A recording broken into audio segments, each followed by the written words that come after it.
सोलापूर विमानतळावरून आता सोलापूर गोवा, सोलापूर मुंबई या मार्गांवर विमानसेवा सुरू झाली आहे. आगामी काळात सोलापूर तिरुपती अशी ही सेवा सुरू होईल असे पालकमंत्री जयकुमार गोरे यांनी सांगितले. सोलापूर विमानतळावर नाईट लँडिंगची सोय करण्याची ग्वाही मुख्यमंत्र्यांनी दिली आहे. या पार्श्वभूमीवर विमानतळावर 25,000 लिटर क्षमतेची इंधन टाकी बांधण्यात आली आहे. सोलापूर मुंबई या मार्गावर स्टार एअरची विमानसेवा सुरू आहे.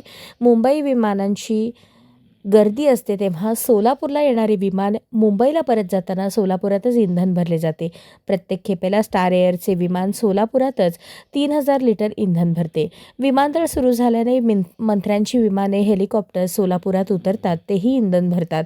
कायमची इंधन टाकी उभारल्याने त्यांची ही सोय झाली आहे. गोवा सोलापूर ही विमानसेवा फ्लाय 91 कडून दिली जात आहे. ही विमाने मात्र गोव्यातूनच इंधन भरून येतात, असेही विमानतळ अधिकाऱ्यांनी सांगितले. प्रत्येक खेपेला मुंबईला जाणाऱ्या विमानाला अंदाजे 3,000 लिटर आणि हेलिकॉप्टरला 1,500 लिटर इंधन लागते. इंधनाची सोय झाली, पण भटकी कुत्री, परिसरातील चिकन मटण दुकाने यामुळे हवेत घिरट्या घेणाऱ्या पक्ष्यांचा प्रश्न अजूनही जैसे थेच असल्याची खंत विमानतळाच्या वरिष्ठ अधिकाऱ्यांनी व्यक्त केली. महापालिका निवडणुकीच्या प्रचारसभेत मुख्यमंत्री देवेंद्र फडणवीस यांनी सोलापूर विमानतळावर नाईट लँडिंग सुरू करण्यात येईल अशी ग्वाही दिली. त्यामुळे सोलापुरात उद्योग वाढ होईल. मात्र विमानतळावरील मोकाट कुत्र्यांचा प्रश्न अजूनही पूर्णतः सुटलेला नाही.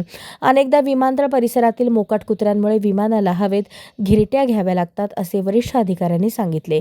परिसरातील चिकन मटण विक्री दुकानांमुळे मोकाट कुत्री आणि पक्ष्यांचा वावर देखील अद्याप जैसे थे आहे. विमान उतरण्यापूर्वी व उड्डाण घेण्यापूर्वी फटाक्यांचा आवाज केला जातो, जेणेकरून पक्षी दूर जातील. पण महानगरपालिकेला ही बाब गांभीर्याने घ्यावी लागणार आहे.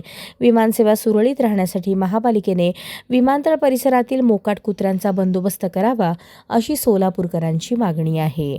अशाच नवनवीन अपडेटसाठी जनता राज्य न्यूज चॅनलला सबस्क्राईब करा, लाईक करा आणि शेअर करायला विसरू नका.